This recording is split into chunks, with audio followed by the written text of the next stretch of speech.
A esos detalles técnicos, me gustaría saber si más o menos la gente sabe lo que es la banda de terahertz o radiación de terahertz o dónde se encuentra. Bueno, qué bueno, porque si no esa diapositiva no tendría sentido. Bueno, la banda de terahertz se encuentra dentro del espectro electromagnético entre las microondas o las ondas de radio y el infrarrojo medio. Y bueno, esa es una técnica relativamente nueva. Lleva tal vez 30, 35 años desde que empezó su investigación de las aplicaciones de esta radiación, porque era muy difícil acceder a esta banda de radiación electromagnética. No era práctico, ya que esta radiación es alta frecuencia, es muy alta frecuencia si lo pensamos desde el punto de vista de las microondas, desde la electrónica. Entonces los dispositivos no estaban optimizados para emitir ese tipo de radiación. Y desde el punto de vista del infrarrojo, esta es una radiación de muy baja frecuencia, de una longitud de onda muy larga. Entonces, la energía de estos fotones de terahertz estaba muy por debajo del ruido térmico. Entonces, para poder acceder a esta banda desde el infrarrojo, teníamos que, los sistemas tenían que estar metidos en sistemas criogénicos, o sea, con temperaturas cercanas al cero absoluto, para poder remover todo ese ruido térmico y poder detectar la radiación de terahertz. Entonces era muy poco práctico acceder a esta banda hace 35 años, digamos. Pero bueno, desde que se inventó los láseres de femtosegundos, los láseres ultracortos, ya fue posible acceder a esta banda de radiación mediante un compromiso entre la electrónica y la óptica, como lo vamos a ver más adelante. Y bueno, desde que ya empezamos a trabajar con esta radiación, nos hemos dado cuenta de que la materia responde de unas formas bastante interesantes en estas frecuencias, ya que, por ejemplo, muchos plásticos o materiales opacos en el visible resulta que son transparentes en la banda de terahertz. Además, se ha visto que el agua, las moléculas de agua, cuando se juntan en estos bonches que le llaman clústeres, responden a frecuencias de terahertz, entonces, y responden de una manera muy fuerte. Entonces, es muy fácil detectar cómo está hidratada una muestra mediante esta radiación, porque es altamente absorbida por la radiación terahertz. Entonces, si un material se ve muy negro en esta banda, quiere decir que está muy hidratado. Si se ve muy transparente, quiere decir que tiene poca hidratación, en el punto de vista de hidratación.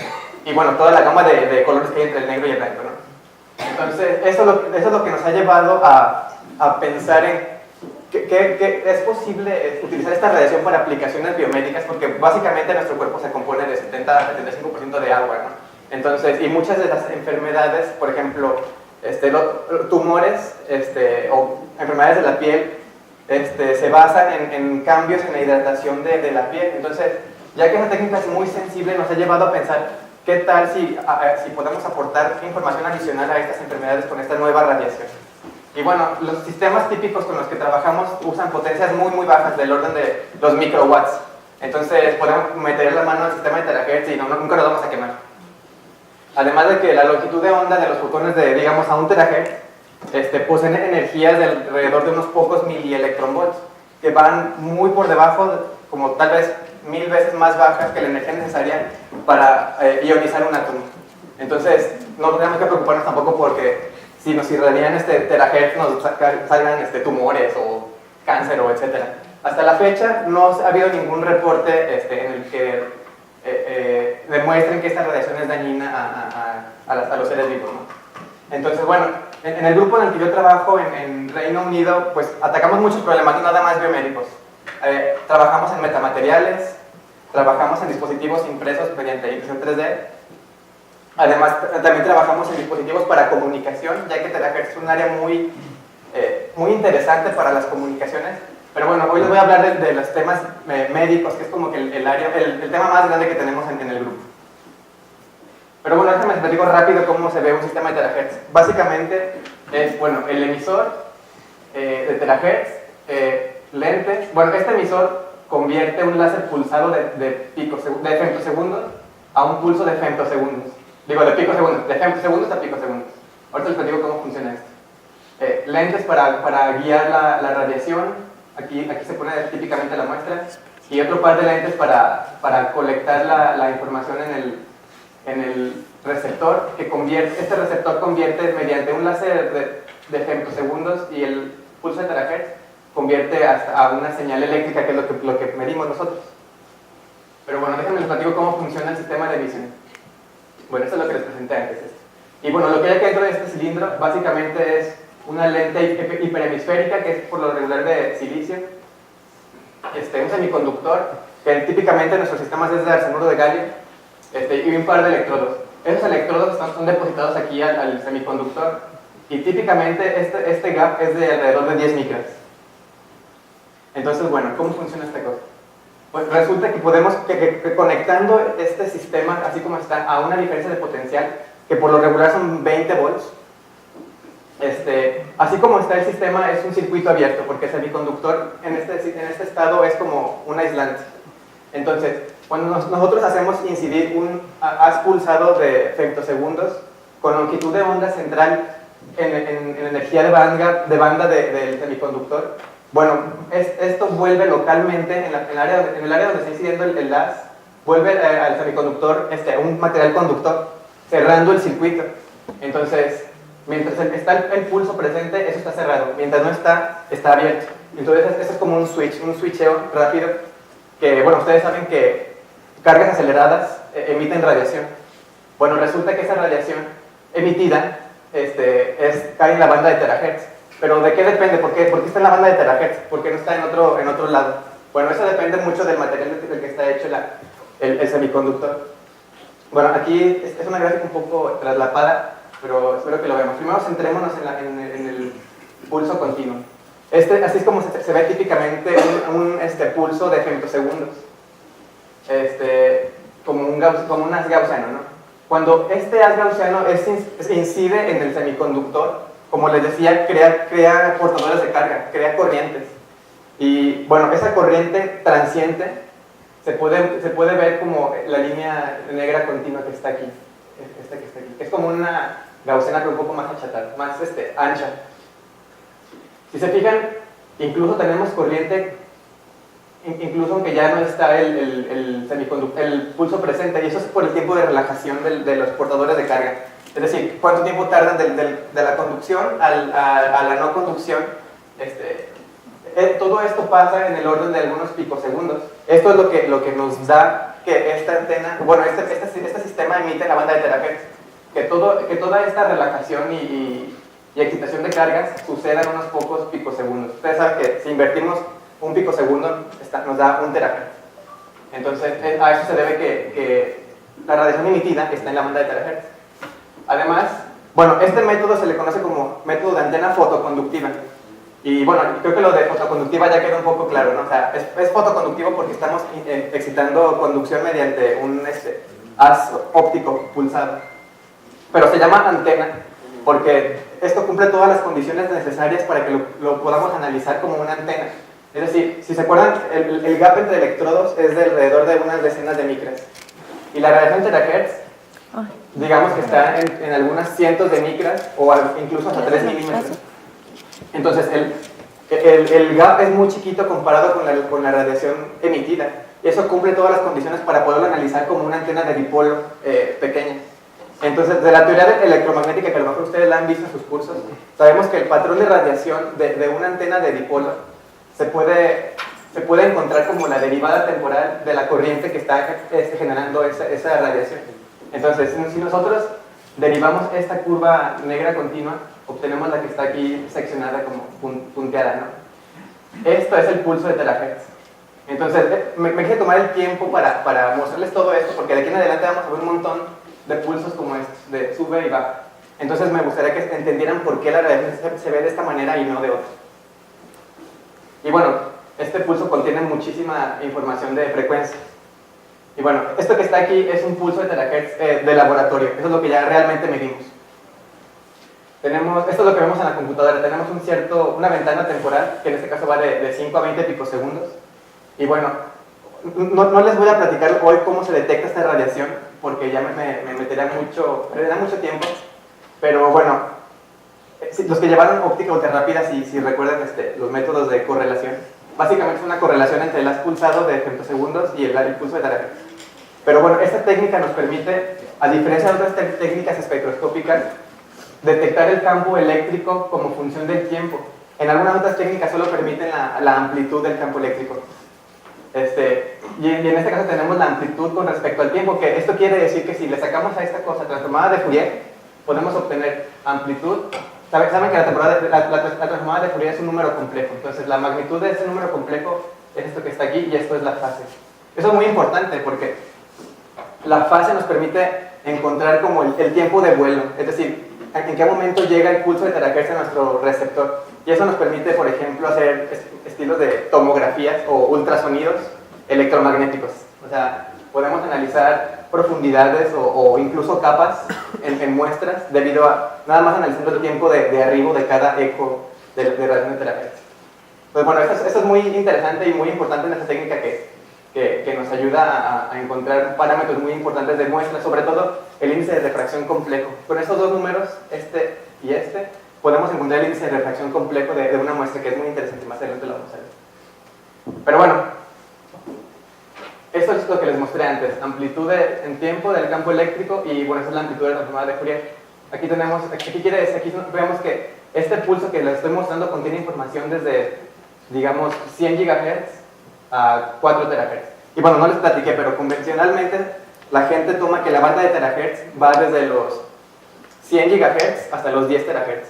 Todo lo que pasa más afuera de eso ya no es radiación de terahertz. Pero bueno, estos sistemas convencionales que usamos en el laboratorio pueden llegar hasta 5 terahertz, pero solo si lo alineamos muy bien. Pero como no lo hacemos, no, sí lo hacemos, pero típicamente esto va hasta 4 terahertz. Y bueno, esto es como se ve un pulso de terahertz que incluso se parece mucho a lo teórico, pero resulta que el vapor de agua en donde estamos trabajando, por ejemplo aquí, si ahora hiciéramos una medición de terahertz, resulta que no veríamos esto, veríamos esto. Porque resulta que el vapor de agua, las moléculas de vapor de agua tienen frecuencias de resonancia en la banda de terahertz. Entonces, esas resonancias quitan energía a ciertas frecuencias del pulso y lo transforman en esto. Aquí podemos ver que hay un pico de absorción en, pues, tal vez cerca de 0.5 terahertz. Aquí hay un doblete cerca de 1.1, etc. Entonces, si queremos mediciones precisas, tenemos que agarrar nuestro sistema y meterlo en una caja y purgarlo ya sea de aire comprimido, de nitrógeno, o incluso algunas personas trabajan con vacío.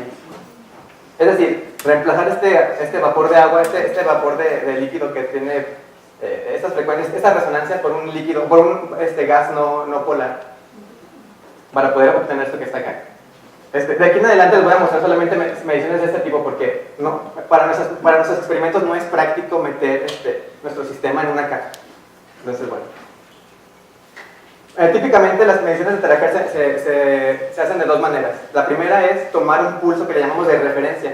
Esto es un pulso, esto es nada más grabar cómo se ve el pulso de terahertz que sale del emisor al receptor, sin nada en medio. O sea, simplemente cómo emite nuestro sistema, qué forma tiene.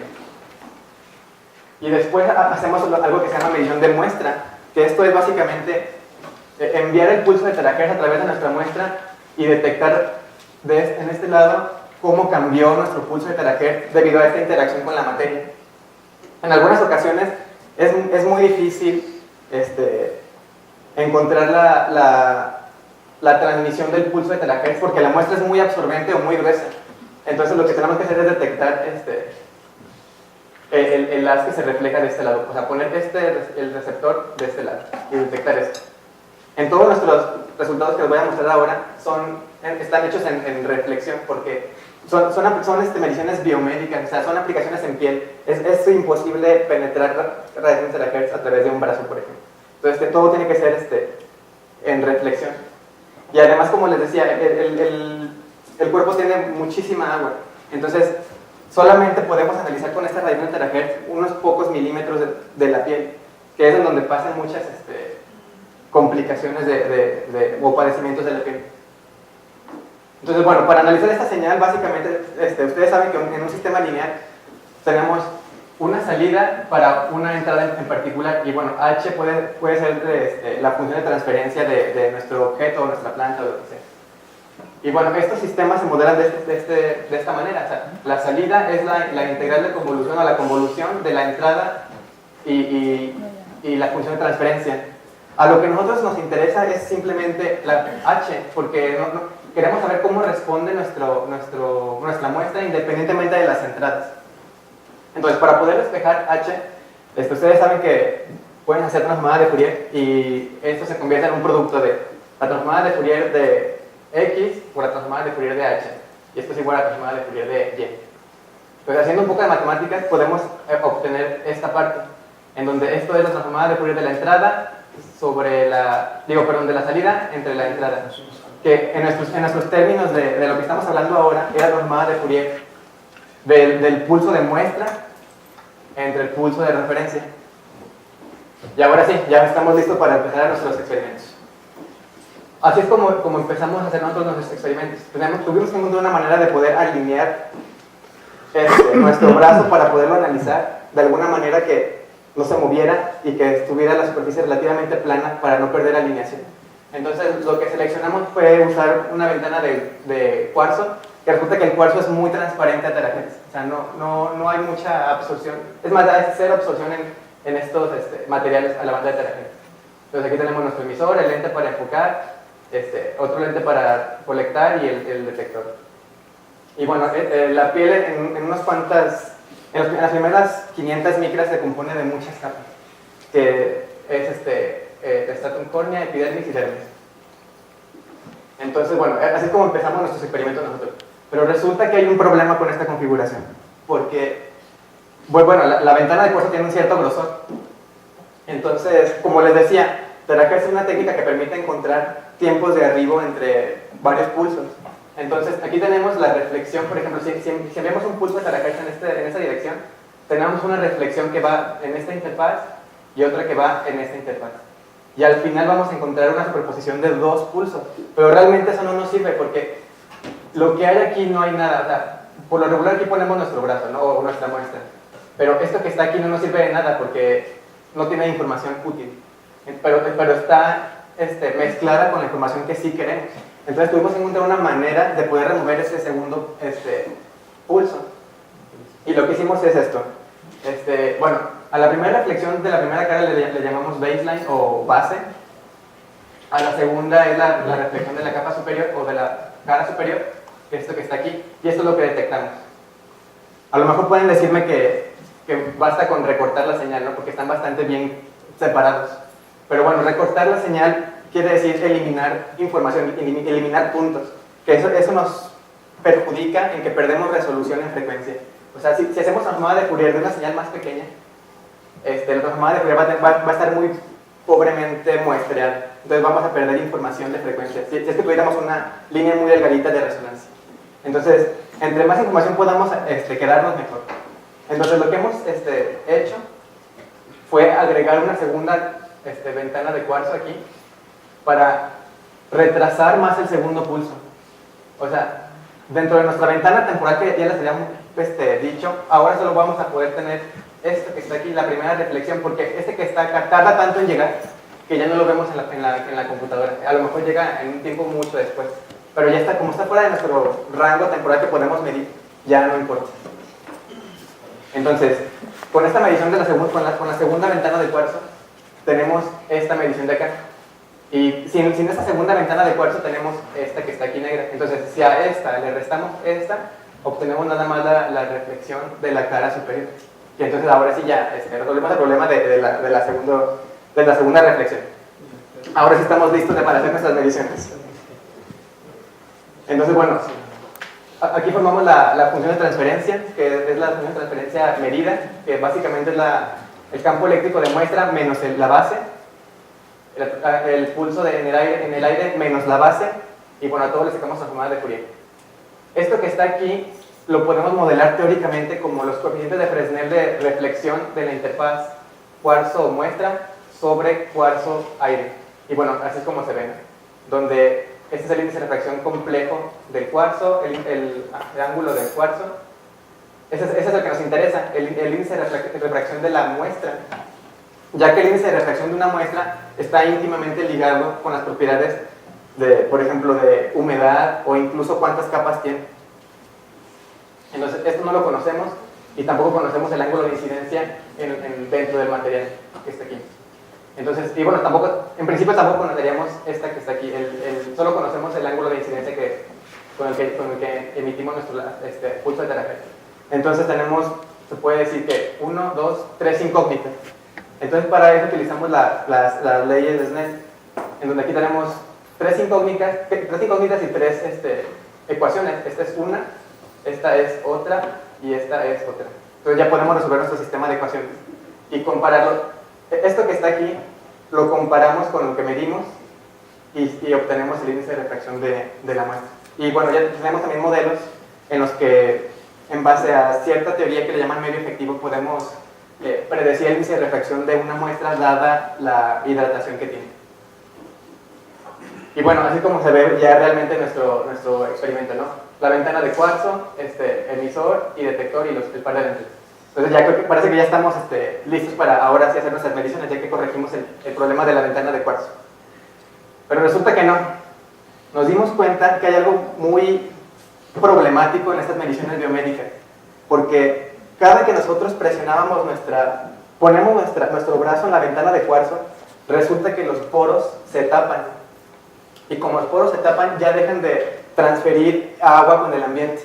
Entonces se empieza a acumular agua y agua y agua y agua.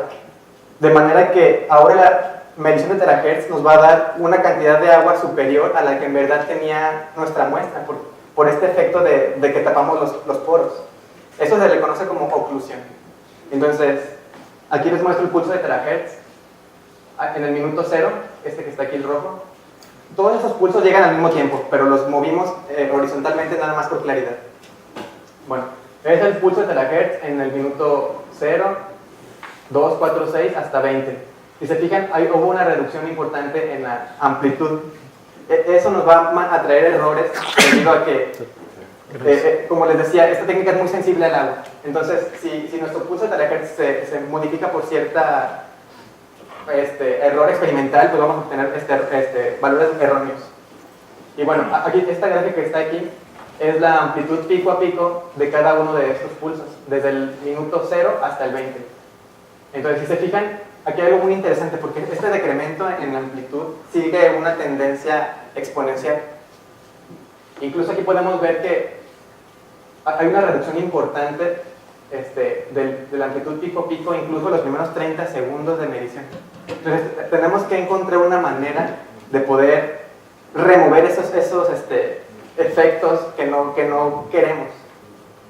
Entonces, lo que decidimos, dado esta tendencia que hay aquí en la amplitud pico a pico, fue ajustarle una curva exponencial, en donde, bueno, las betas son constantes, igual tau, y esto que está aquí toma en cuenta que nuestra piel pues no es uniforme, puede tener ciertas imperfecciones, etc. Entonces, en base a esto, hicimos una imagen de nuestro brazo. Simplemente montamos nuestro sistema de terahertz en un par de plataformas XY, de manera que pudiéramos mover nuestro sistema en toda la sección transversal de nuestro brazo. De esta manera formamos píxel a píxel una imagen a diferentes tiempos, desde 0 minutos hasta 20 minutos. Y bueno, los colores son la amplitud pico a pico de las señales reflejadas. Si se fijan, aquí es claro cómo la amplitud pico a pico cambia desde un valor cerca de 3.6 hasta 2.8.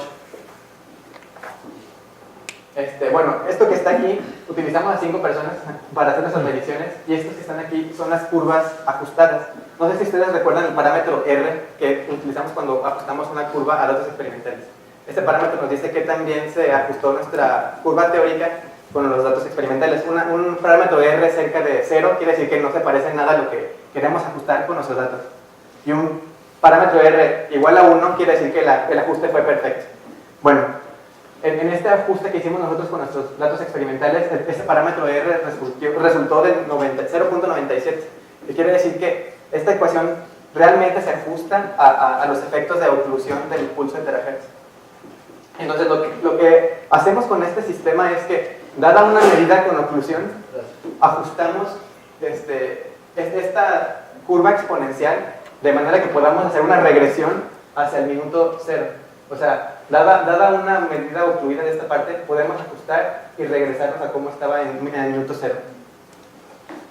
Y bueno, Aquí les presento cómo se ve el índice de refracción a tres diferentes frecuencias, perdón. Desde 0.2, 0.4 y 0.6 terahertz. El índice de refracción a tres frecuencias diferentes como función del tiempo. Entonces, el índice de refracción real de nuestra muestra es el que aparece en el minuto 0, esto que está aquí. Pero conforme pasa el tiempo, ese índice de refracción va cambiando. Entonces, si se fijan, bueno, esto que está aquí abajo es la diferencia entre cualquier punto de aquí, de esta curva, menos el primero, que es el del real. Entonces es, digamos, el segundo menos el primero entre el primero. Y luego el enésimo menos el primero entre el primero. Y así nos vamos con todas las curvas, ¿no? Entonces aquí podemos ver cómo el índice de refracción ha cambiado incluso 15% debido a estos efectos de oclusión. Y bueno, esto que está aquí es el coeficiente de extinción. Recuerden que el índice de refracción es un número complejo. Entonces tenemos parte real y parte imaginaria. Entonces esto también podemos demostrar que cambia con respecto al tiempo. Y aquí tenemos el cambio, ¿no? Que también llega a ser hasta incluso 15% después de 20 minutos de tener nuestro brazo puesto en la ventana de cuarzo.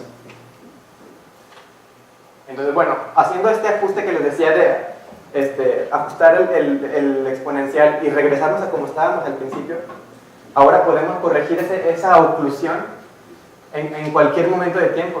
Estas son las imágenes desde el tiempo 0 minutos hasta el 20 minutos. Si se fijan, ya regresamos, corregimos ese efecto de oclusión y ya todo presenta un amplitud pico de 3.6.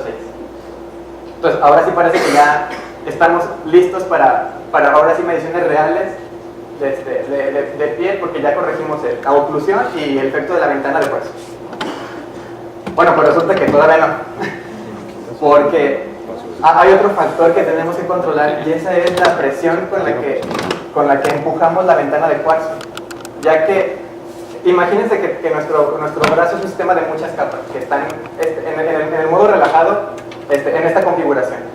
Cuando presionamos nuestro brazo contra la ventana de cuarzo, esas capas se contraen, se comprimen, haciendo la piel más densa y la cantidad de agua mayor, porque todo está ahora más compactado. Entonces, resulta que, bueno, esto que está aquí son los pulsos de terahertz a diferentes presiones. Lo que hicimos fue colocar un sensor de presión, que esté por aquí, esto que está aquí. Colocamos un sensor de presión en nuestra ventana de cuarzo y grabamos cómo se ve el pulso de terahertz a diferentes presiones. Entonces, bueno, esto es igual una imagen de la sección transversal, bueno, de la región de la piel que está aquí en la ventana de cuarzo para diferentes presiones. Y también es claro que tenemos un error ahí, o sea, tenemos que tener en cuenta la presión ejercida en esta ventana de cuarzo. Entonces, bueno, esta gráfica era para explicarle lo de las capas. O sea, cuando presionamos contra la ventana de cuarzo, eso se va haciendo más denso. Y bueno, esto que está aquí es la cantidad de hidratación como función de la penetración dentro de la piel. Entonces, este es típicamente el grosor del stratum corneal, que es alrededor de 20 micras.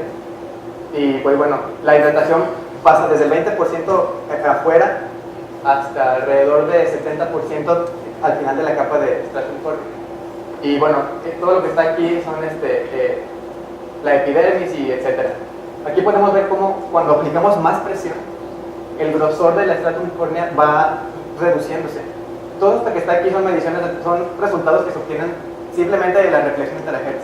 Porque como les decía, en base a la reflexión podemos nosotros determinar cuánta agua tiene la muestra y cuántas capas forma nuestra muestra y cuánta agua tiene cada capa de la muestra. Entonces, cuando presionamos cada vez más nuestro brazo con la ventana de cuarzo, este grosor se va viendo cada vez más pequeño, ¿no? Como se espera. Y además aquí vemos como el índice de refracción, este es el índice de refracción a una sola frecuencia, que es 0.4 terahertz. Entonces vemos como el índice de refracción se incrementa debido a la presión. Y bueno, esto es como el grosor del stratum corneal se reduce debido a la presión. Entonces, es un factor que hay que tomar en cuenta en nuestras mediciones. Y lo que hemos hecho para corregirlo fue agarrar el sensor de presión que teníamos, conectarlo a nuestro sistema de terahertz, y cada que la presión está en un valor aceptable, que en este caso es 1.5 newton sobre centímetro cuadrado, cada que la presión está dentro de este rango aceptable, mandamos una señal al sistema para que tome la medición, disparamos la medición. Entonces de esa manera nos aseguramos que cada medición está a la misma presión. Y bueno, como es una medición rápida, también ahora podemos eliminar los efectos de oclusión, porque solo es una medición que toma alrededor de 2 segundos. Bueno, antes de pasar a la siguiente, hay otro problema que no les comenté porque es un problema muy... eso depende de cómo hagamos los experimentos. Porque resulta que también cuando presionamos nuestro brazo contra la ventana de cuarzo, pues bueno, el cuarzo es un material rígido, pero la estructura en la que está montada también es rígida, pero por el tamaño que tiene, se llega como a flexionar un poco. Entonces, cada que presionamos nuestro brazo con la ventana de cuarzo, empujamos un poco hacia abajo esto, lo que hace que la referencia y la muestra no lleguen al mismo tiempo. La referencia en este caso es un pulso reflejado en la ventana de cuarzo sin muestra. Y la muestra es cuando ya ponemos nuestro brazo. Entonces, se supone que deberían llegar al mismo tiempo. Pero como presionamos nuestro brazo contra la ventana de cuarzo y la empujamos hacia abajo, digamos, el pulso de referencia llega a los 10 picosegundos. Y cuando presionamos esto, hacemos que la distancia entre el emisor y detector y la ventana se reduzca. Entonces, el segundo pulso de muestra llega antes, digamos, a los 5 picosegundos. Y como ya no llegan en fase, eso nos provoca mucho problema al momento de extraer la cantidad de hidratación. Entonces, buscamos una manera de corregir ese problema todavía. Y lo que hemos encontrado es la solución en una técnica que le llaman elipsometría. A lo mejor los que trabajan aquí en polarización conocen un poco esto. Básicamente, en esta técnica podemos encontrar nuestra función de transferencia sin necesidad de tener este pulso de referencia. Simplemente lo que hacemos aquí es enviamos nuestro haz de terahertz a 45 grados. Bueno, porque tampoco les platiqué. El haz de terahertz que se emite de las antenas fotoconductivas tiene polarización lineal en dirección de la antena, en esta dirección. Entonces, si rotamos nuestra antena a 45 grados, obtenemos polarización a 45 grados. Lo hacemos pasar por un segundo polarizador para limpiar un poco más nuestra señal y la hacemos incidir en la muestra. De esta manera tenemos incidencia tanto como en S como en P. Tenemos reflexión S y reflexión P. Y bueno, aquí tenemos un analizador que deja pasar o S o P, depende de en dónde se encuentra. Ya con estas dos mediciones en un solo disparo, podemos hacer el cociente de las dos. Y bueno, esto que lo obtenemos experimentalmente lo podemos comparar con los coeficientes de Fresnel de reflexión P y S. Y ahora ya tenemos en una sola medición, sin necesidad de referencia, nuestra función de transferencia. Y ya nos quitamos también el problema de empujar la ventana de cuarzo. Bueno, para estas mediciones estamos limitados un poco en velocidad por la velocidad de rotación del analizador. Si lo montamos en una plataforma rotatoria, bueno, típicamente estas plataformas se mueven a 50 grados por segundo. Entonces, para ir y regresar toma 2 segundos. Y esas mediciones pueden tomar hasta 4 segundos, porque son 2 de adquisición y 2 de moverse. Entonces, y bueno, estos pulsos de terahertz, estos sistemas pueden trabajar incluso pueden mandar 1000 pulsos por segundo. Entonces, estos funcionan a una tasa de 1 kHz. Entonces, lo deseable es que tengamos una plataforma rotatoria más rápida para poder explotar la velocidad de los sistemas de terahertz. Entonces, lo que hemos pensado para corregir este problema es esto. Hace algunos, bueno, aquí se ve cortado, pero hace como 1 o 2 meses publicamos un artículo en el que fabricamos y probamos experimentalmente un nuevo tipo de antena fotoconductiva.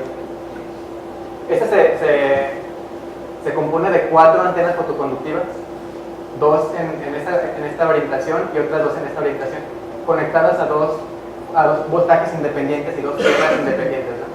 Aquí está el grano para vertical y grano para horizontal.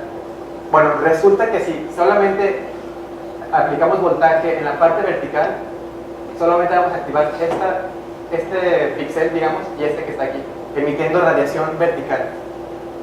Si solamente prendemos el horizontal, vamos a encender este y este, lanzando polarización horizontal.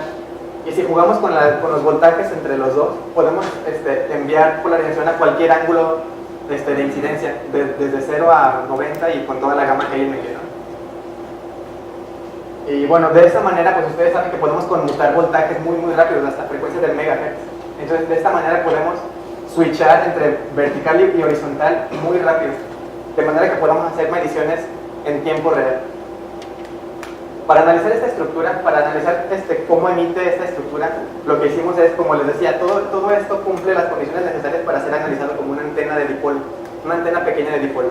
Entonces, lo que hicimos nosotros fue colocar dipolos electromagnéticos en cada una de estas partes, tanto horizontal como vertical, y ver cómo se ve el campo eléctrico a cierta distancia. En este caso fueron 5 centímetros, que es la distancia en la que aparece nuestro primer sistema óptico, que son espejos parabólicos. Entonces, bueno, así es, básicamente es una representación muy burda, pero básicamente aquí hay muchos dipolos que propagamos a lo largo de esa dirección perpendicular a la antena, y detectamos cómo se ve el campo eléctrico a cierta distancia. Entonces aquí les muestro cómo se ve el campo eléctrico a 5 centímetros de la antena para 300 GHz, cuando nada más prendemos 2 píxeles y cuando prendemos todos. Esa es la amplitud simplemente.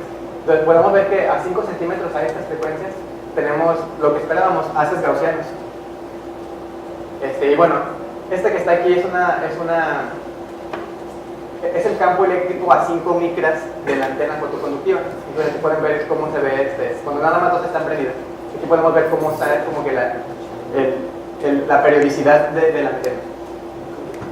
Y aquí es el campo eléctrico a 3 terahertz a 5 centímetros de la antena. Entonces ya podemos empezar a notar que a 3 terahertz se empiezan a aparecer efectos de difracción, estos lóbulos secundarios que están por acá. Y bueno, esta es la sección transversal, es como si cortáramos aquí, y que está aquí es como si cortáramos acá. Entonces tenemos algo que parece una función de Bessel. Pero bueno, todo esto es debido a, y bueno, aquí cuando prendemos los 4 píxeles, ¿no? Todo esto es debido a que ustedes saben que a más altas frecuencias los efectos de difracción se empiezan a notar más. Entonces, bueno, de esta manera comprobamos que incluso solamente prendiendo 2 píxeles podemos obtener haces gaussianos de esta antena que proponemos. Entonces, ahora nada más nos toca montar este nuevo tipo de antena en nuestro sistema de terahertz, y pues vamos a poder conmutar las mediciones muy rápido. Y bueno, aquí para terminar,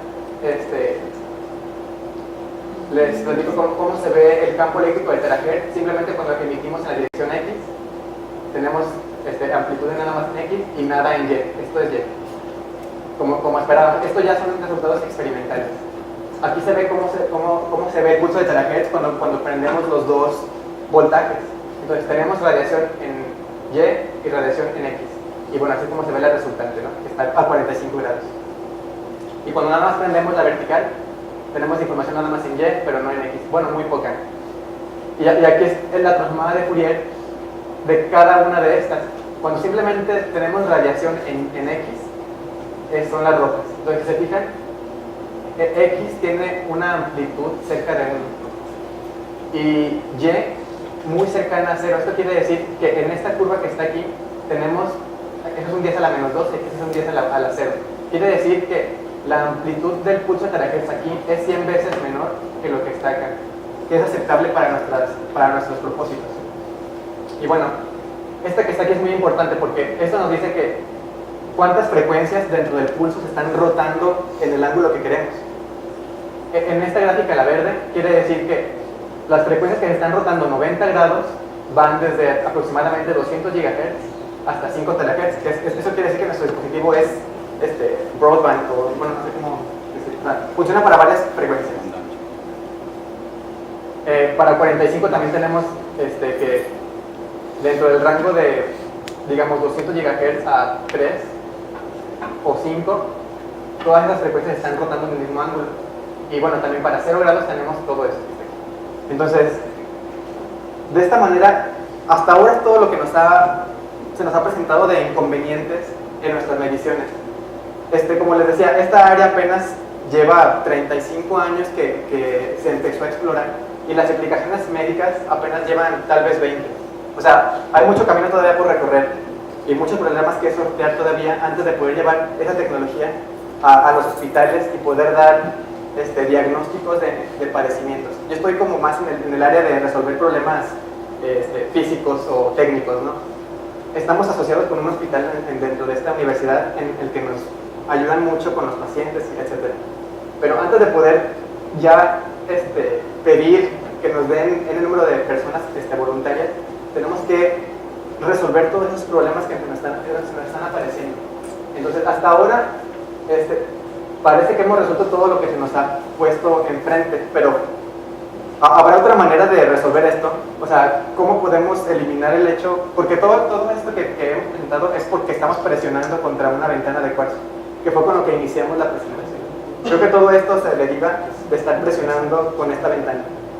Entonces, hemos estado pensando, ¿hay alguna manera de poder eliminar esta ventana de cuarzo y poder seguir teniendo mediciones precisas y alineadas y etcétera? Bueno, recientemente, hace algunos meses, nos hemos empezado a asociar con lo que le llaman la Escuela de Ingeniería. Es un departamento que está cerca de física, en donde son personas que saben mucho de robótica. Ellos pueden hacer sus propios robots, incluso los imprimen con impresoras 3D. Entonces hemos pensado, ¿qué tal si agregamos un brazo robótico a nuestro sistema de terahertz? De esta manera podemos hacer mediciones de no contacto, no ocupamos poner nuestro brazo, digamos, sobre una ventana de cuarzo. Simplemente relajarlo en algún lugar y que el brazo robótico se alinee y tome la medición precisa en el lugar que queremos. Esta idea ya viene de... Bueno, este video no se reproduce, pero esto ya es un producto comercial. O sea, dentro de la industria automotriz en el Reino Unido hay sistemas ya de terahertz montados en estos brazos robóticos que permiten la determinación de grosores e índices de refracción de capas de pintura utilizada en la industria automotriz.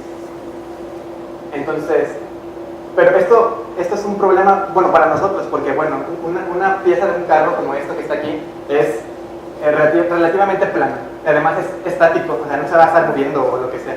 Y pues si vemos nuestro brazo, no es nada plano y pues podemos tener movimiento involuntario cada que estamos midiendo, ¿no? Entonces ahora la pregunta es, ¿cómo estamos resolviendo esa parte de alineación en una superficie curva? ¿Qué algoritmos estamos usando para compensar la curvatura del brazo? Sobre todo, y algo muy importante, ¿cómo estamos compensando el movimiento de las personas que es involuntario? O sea, podemos estar así un momento, pero tal vez nos podemos mover. ¿Qué es lo que estamos haciendo ahora para llevar esa tecnología un paso más allá? Bueno, eso se lo voy a platicar cuando me vuelvan a invitar. Mientras tanto, pues muchas gracias por su atención y si tienen alguna pregunta, pues con mucho gusto la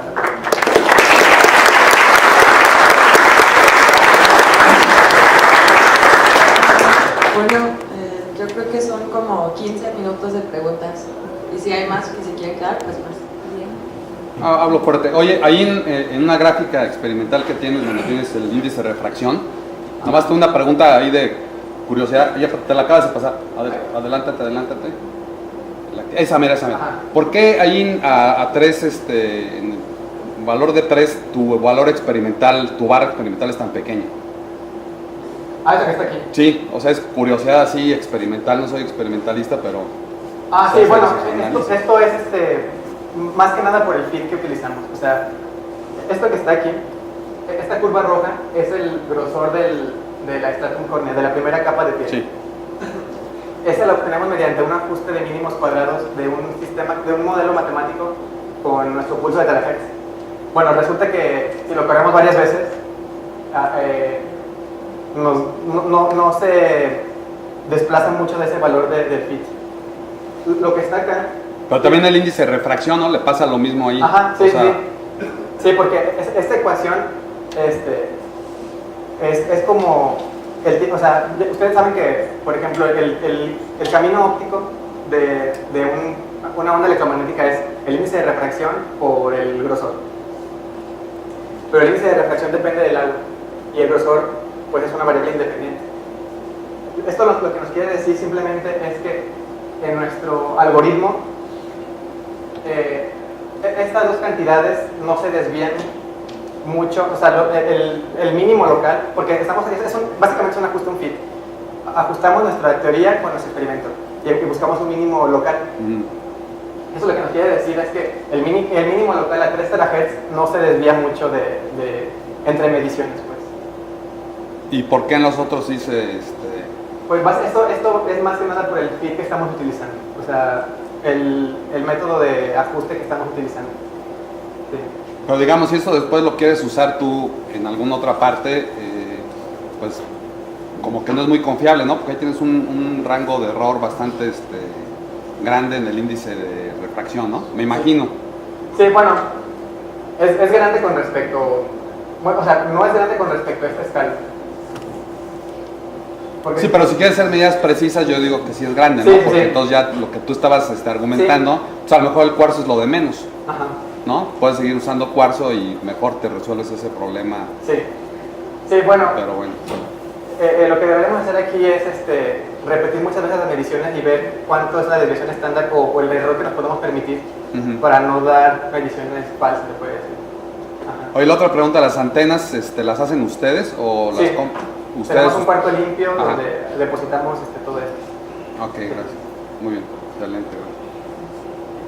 ¿Alguien más?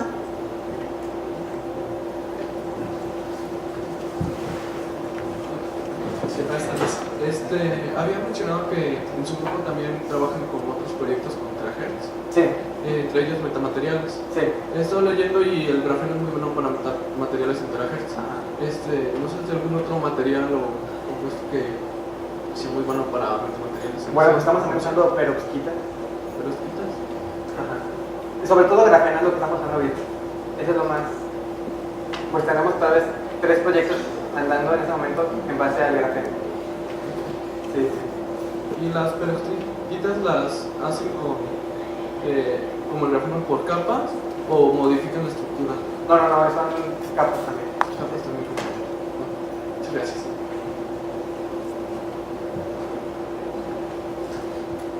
Hola Arturo. Hola. Oye, hablaste como de la presión adecuada que tenías y dijiste que era 2.5, pero... Bueno, pero- 1.5. ¿Cuánto, perdón? Que saca la primera, 1.5. ¿Y me podrías decir cómo determinaste que era la adecuada o es adecuada respecto a qué, por favor? Bueno, idealmente la presión correcta es 0. O sea, deberíamos tener 0. Pero, o sea, no podemos tener el brazo flotando todo el tiempo así como que esperando una medición. Entonces, la mínima que hemos alcanzado a tener con mediciones confiables es 1.5. No, pues la mínima. Ajá.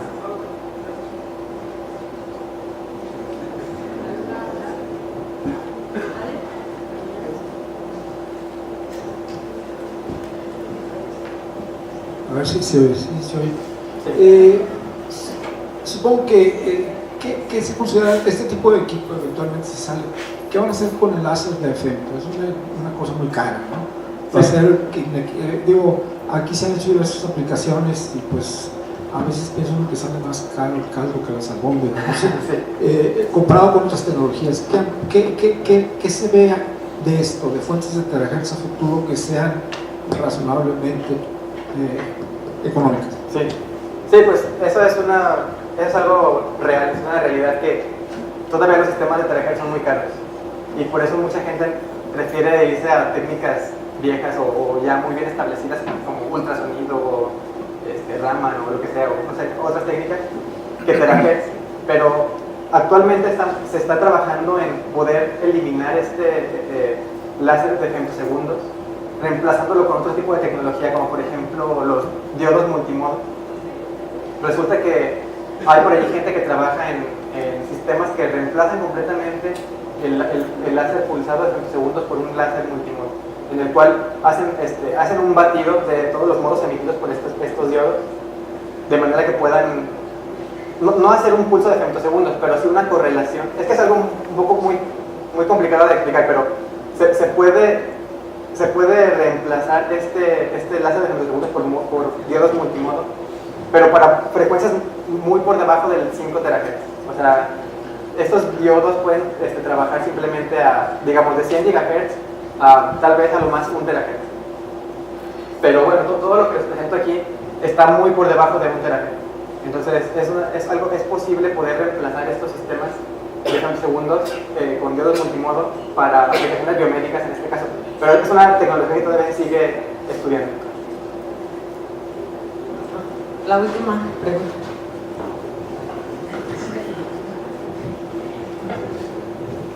Yo tenía una pregunta, bueno, creo que no entendí muy bien. El índice de refracción o la función de transferencia que están buscando es o que obtienen, ¿es de todas las capas de la piel que mencionaste? ¿O es de digamos, alguna en específico? Porque mencionabas que había rebotes, ¿no? También. Sí. Tú puedes formar esta función de transferencia con los diferentes coeficientes de Fresnel y diferentes grosores. Es decir, tú tienes una capa aquí, entonces tienes aquí la reflexión de la primera capa multiplicado por la propagación, multiplicado por el segundo coeficiente de Fresnel, y luego la propagación de la siguiente capa, y luego así te vas. Entonces podemos tomar todo ese compendio de ecuaciones y fases de propagación y compararlo con lo que medimos experimentalmente.